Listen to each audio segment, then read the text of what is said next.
आज आपको हिंदी में बच्चे काम पर जा रहे हैं पाठ से संबंधित पाठ के रचयिता राजेश जोशी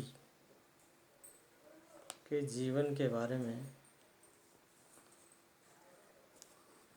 जानकारी देंगे। राजेश जोशी ने यहाँ पर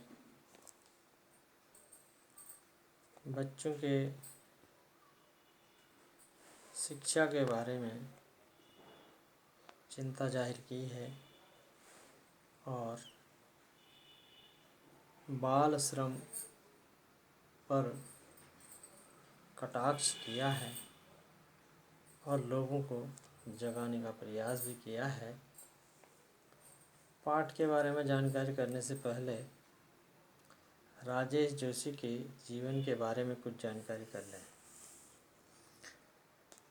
राजेश जोशी का जन्म सन 1946 में मध्य प्रदेश के नरसिंहगढ़ जिले में हुआ। उन्होंने शिक्षा पूरी करने के बाद पत्रकारिता शुरू की और कुछ सालों तक अध्यापन कार्य भी उन्होंने किया। राजेश जोशी ने कविताओं के अलावा कहानियाँ, नाटक, लेख और टिप्पणियाँ भी लिखी। साथ ही उन्होंने कुछ नाट्य रूपांतर भी किए हैं। कुछ लघु फिल्मों के लिए पटकथा लेखन का कार्य भी किया। उन्होंने भर्तृहरि की कविताओं की अनुरचना भूमि का कल्पतरु, यह भी एवं मायाकोस्की की कविता का अनुवाद पतलून पहनना बादल नाम से किया है। कई भारतीय भाषाओं के साथ साथ अंग्रेजी और रूसी और जर्मन में भी राजेश जोशी की कविताओं के अनुवाद प्रकाशित हुए हैं। वे साहित्य अकादमी द्वारा पुरस्कृत हिंदी साहित्यकार हैं। राजेश जोशी के प्रमुख काव्य संग्रह हैं एक दिन बोलेंगे पेड़, मिट्टी का चेहरा, नेपथ्य में हंसी और दो पंक्तियों के बीच। उन्होंने माखनलाल चतुर्वेदी पुरस्कार, मध्य प्रदेश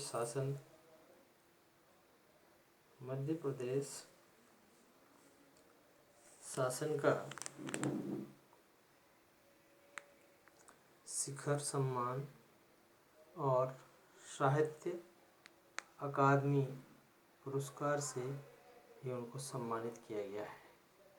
राजेश जोशी की कविताएं गहरे सामाजिक अभिप्राय वाली होती हैं। वे जीवन के संकट में भी गहरी आस्था को उभारती हैं। उनकी कविताओं में स्थानीय बोली बानी, मिजाज और मौसम सभी कुछ व्याप्त है। उनके काव्य लोक में आत्मीयता और लयात्मकता है तथा मनुष्यता को बचाए रखने का एक निरंतर संघर्ष भी है। दुनिया के नष्ट होने का खतरा राजेश जोशी को जितना प्रबल दिखाई देता है, उतना ही वे जीवन की संभावनाओं की खोज के लिए बेचैन दिखाई देते हैं। इस प्रकार से राजेश जोशी का जीवन परिचय रहा है, जो आपके पाठ्यक्रम में भी इन्होंने एक कविता लिखी है, बच्चे काम पर जा रहे हैं, जिस पर इन्होंने गहरा क्षोभ व्यक्त किया है कि आज भी समाज में ऐसे लोग हैं जो बाल मजदूरी करा रहे हैं। इसलिए समाज को जगाने का प्रयास इन्होंने किया है कि लोग ये छोटे छोटे बच्चों से बाल मजदूरी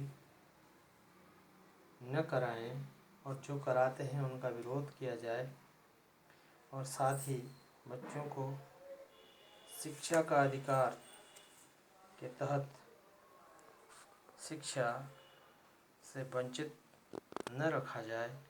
अर्थात छोटे छोटे बच्चे जो काम पर जाते हैं उन्हें काम करने के बजाय उनकी शिक्षा का पूरा ध्यान रखा जाए। इस प्रकार से इन्होंने समाज को जगाने का प्रयास अपनी कविता के माध्यम से किया है। इनके जीवन से संबंधित कुछ प्रश्नोत्तर भी आपको लिखने हेतु दिए जाएंगे, उन्हें सुंदर लेख में आप लिखेंगे, उसका स्वाध्याय पुनः करेंगे। धन्यवाद।